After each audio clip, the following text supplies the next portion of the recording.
Halo, selamat pagi. Perkenalkan, nama saya Sri Sabrina. Saya mahasiswa dari Universitas Terbuka, semester 5 dengan prodi Sistem Informasi. Saya membuat video ini guna memenuhi nilai tugas 3 pemrograman berbasis desktop atau MSTM 4301. Dan ini adalah tunjuk atau soal yang diberikan oleh tutor untuk digunakan dalam tugas praktik 3. Yang pertama, membuat sebuah kelas abstrak menu item. Di dalamnya harus ada atribut nama string, harga double, dan kategori string. Dan juga ada metode abstrak tampil menu yang akan digunakan untuk menampilkan informasi tentang item-item yang terdaftar di menu. Yang kedua adalah membuat kelas turunan dari menu item, yaitu makanan, minuman, dan diskon. Khusus makanan dan minuman, ada tambahan atribut sesuai dengan jenis, misalnya jenis makanan, ada tambahan jenis makanan, minuman ada tambahan jenis minuman. Dan juga ada kelas diskon. Kelas diskon ini harus memiliki atribut diskon double yang nantinya akan ditampilkan di daftar menu. Jadi metode tampil menu ini harus ada di setiap subkelas yang ada di dalam program. Dan juga kelas-kelas yang memang menggunakan tampil menu ini untuk memanggil daftar menu.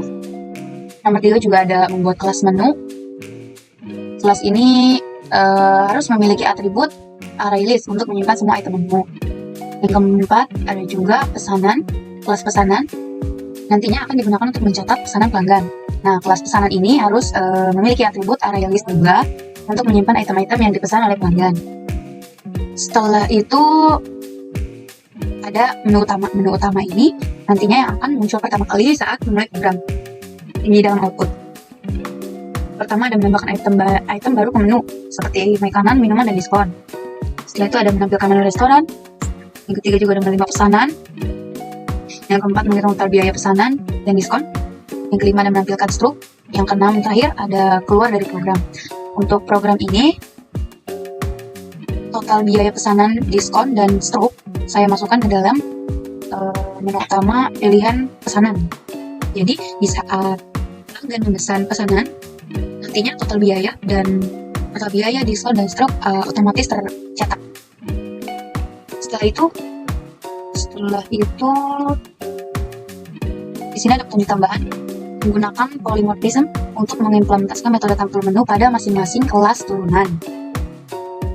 Dan tidak lupa untuk implementasi konsep inheritance, encapsulation, dan exception dalam program ini. Langsung saja. Program ini program yang sudah saya buat. Yang pertama, import paket java.iot untuk menyediakan kelas-kelas yang digunakan untuk melakukan operasi input dan output. Yang kedua ada decimal format. Decimal format ini untuk memformat angka desimal. Yang ketiga ada array list untuk menyimpan elemen-elemen dalam sebuah daftar dinamis yang ukurannya dapat berubah secara otomatis. Dan ada juga scanner untuk membaca input dari masukan pengguna. Di sini yang pertama ada kelas abstrak ya. Kelas abstrak ini bernama menu item yang di dalamnya tadi ada variabel string nama, label harga, string kategori. Nah, di sini saya menerapkan encapsulation atau variabel private yang tidak bisa dimodifikasi langsung oleh kelas lain.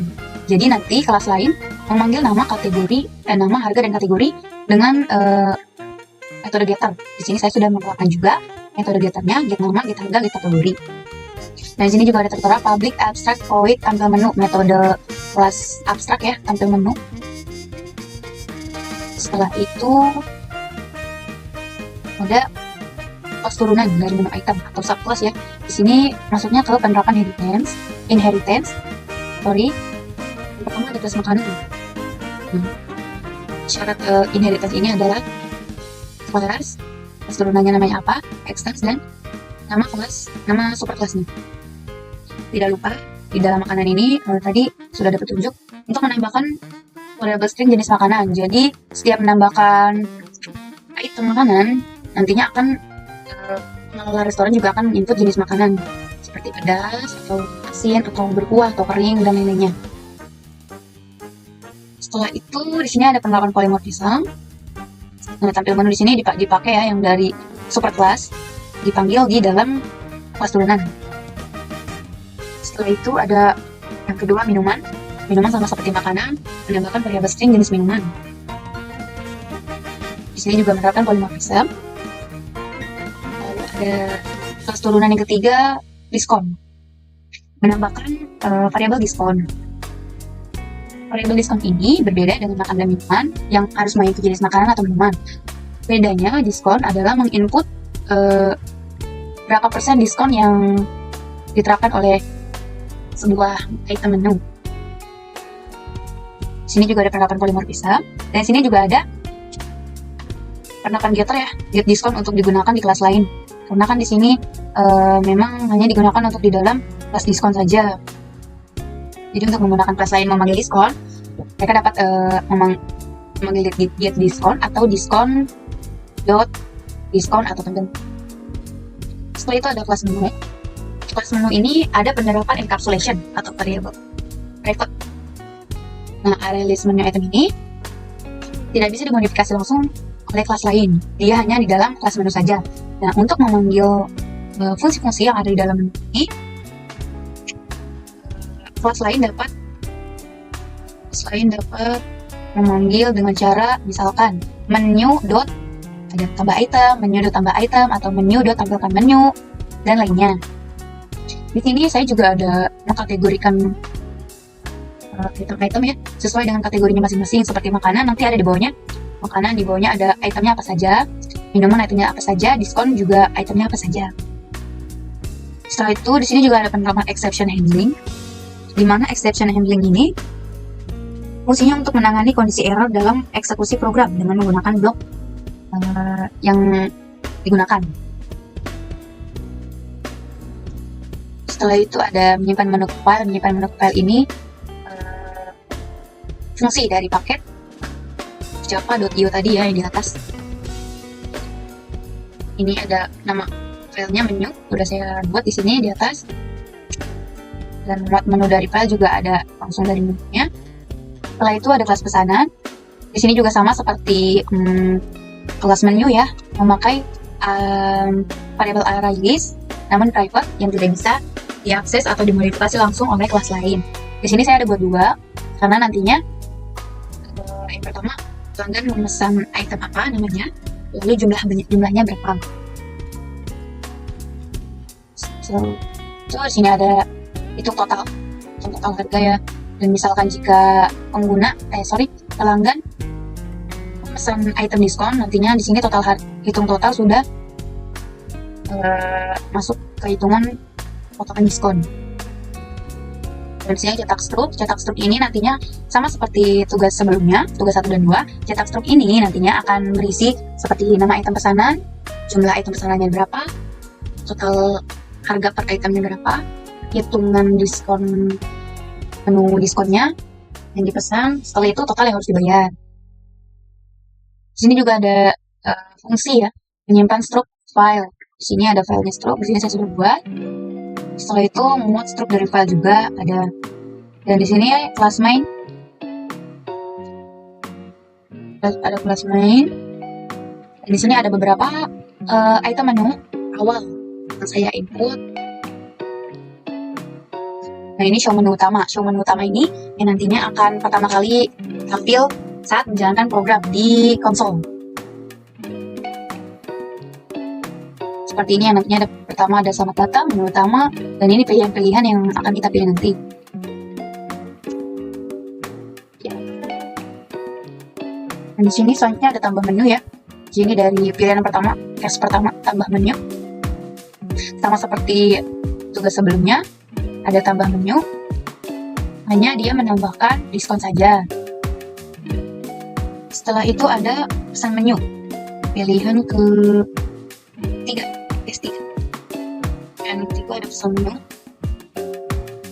Dan di sini pertama nanti akan menampilkan daftar menu, baru pelanggan bisa memasukkan nama item pesanan dan Jika selesai, pelanggan dapat mengetik selesai, lalu program dapat langsung mencetak struk pesanan. Dan di sini juga saya menerapkan exception handling ya.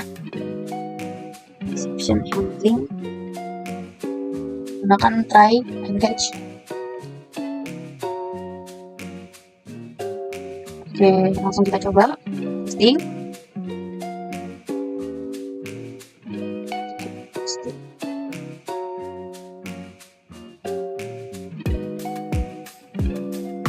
Pertama yang mudah dulu ya, menambahkan menu, karena kan saya sudah menambahkan menu yang memang sudah terdaftar dari awal.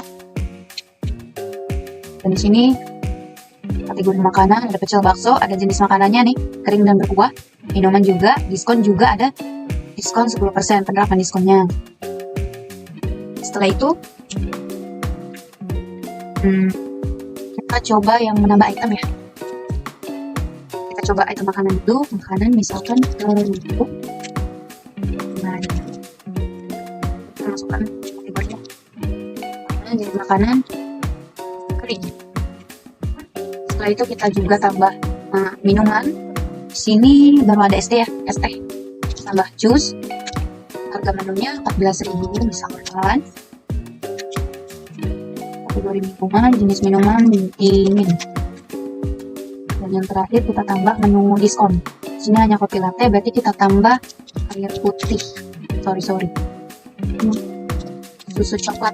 Misalkan susu coklat, harga menunya 8.000. Kategorinya diskon, persentase diskonnya misalkan 5%. Nah di sini langsung ketik angkanya aja berapa persen, tidak usah memasukkan persenannya, hanya masukkan angka saja. Setelah itu kita menampilkan menu untuk melihat menu tambahan tadi apakah tampil di daftar menu atau tidak. Di sini tampil ya, ada kerupuk, jus, dan susu coklat. Nah, diskonnya 5%. Setelah itu kita memesan menu tanpa diskon dulu. Pesan menu nomor 3 tanpa diskon, misalkan kerupuk, masukkan nama itemnya, baru jumlah, baru kita masukkan itemnya, misalkan juga. So, 1, kita ketik selesai jika sudah selesai. Lalu program akan mencetak struk pesanan tadi. 2 kali 2 jadi totalnya 10.000. Untuk biayanya segini. Kita pesan menu dengan diskon misalkan. Pesan menu nomor 3, baksonya 1, steaknya 2, dan di sini ada kopi latte dan susu coklat, kita terapkan keduanya. Kopi latte 2, susu coklatnya 1. Selesai. Nah, dalam struk pesanan ini untuk kopi latte dia sudah harganya di sini sudah total harga kopi latte-nya ya setelah diskon sudah dipotong 10%, dan di sini juga sudah dipotong 5%. Jadi total biaya sekian. Untuk diskon berfungsi setelah itu mencoba memesan item yang tidak ada dalam daftar menu. Misalkan di sini ada pecel bakso, kita coba ketoprak misalkan. Ketoprak kan tidak ada, maka di sini ada message yaitu pesan item tidak ditemukan ketoprak. Jadi dia akan mengulang inputan lagi pelanggan. Testing sudah selesai. Ada penjelasan sedikit dari saya. Untuk struktur keputusan yang saya gunakan ada if.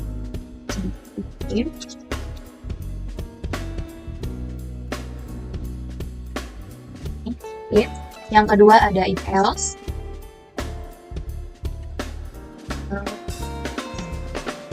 If else.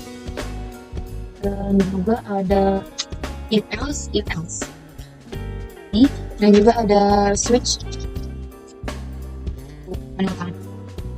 Setelah itu saya juga menggunakan struktur pengulangan atau looping ya, yaitu for.